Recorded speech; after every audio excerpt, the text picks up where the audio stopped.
Hello दोस्तों, नमस्ते, प्रणाम। मैं हूं किरण पटेल। आप सभी का स्वागत करती हूं अपने यूट्यूब चैनल पर। आज एक बहुत ही प्यारा भजन हमारी दीदी सुनाएंगी, आप लोग ज़रूर सब्सक्राइब करना।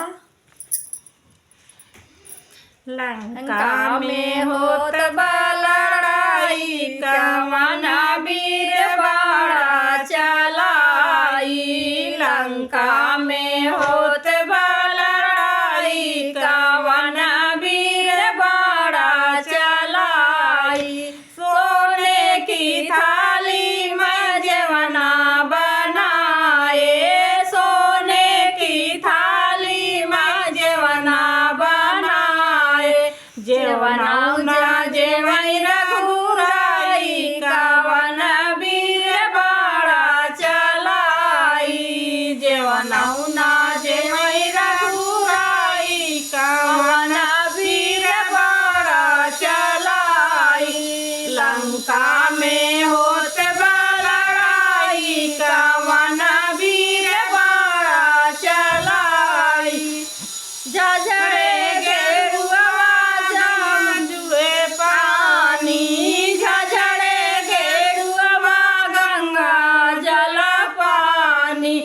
गेरुआउना घुटाई रघुराई, कवन वीर बाड़ा चलाई।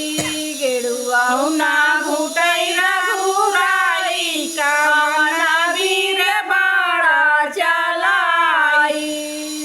लंका में होत बा लड़ाई, कवन वीर बाड़ा चलाई। लंका में होत कवन वीर बाड़ा चलाई।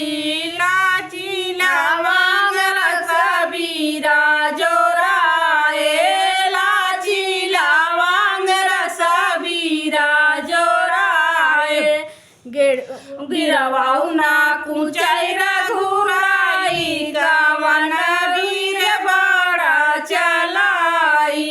गिरवाउना कुचाई रघुराई, कवन वीर बाड़ा चलाई।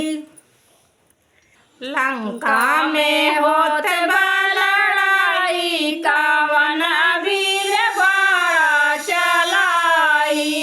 लंका में होत बा लड़ाई, कवन वीर बाड़ा चलाई।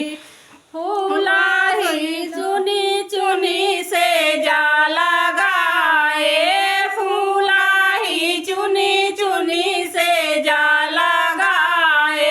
सेजियाउना सुतई रघुराई, कवन वीर बाड़ा चलाई। सेजियाउना सुतई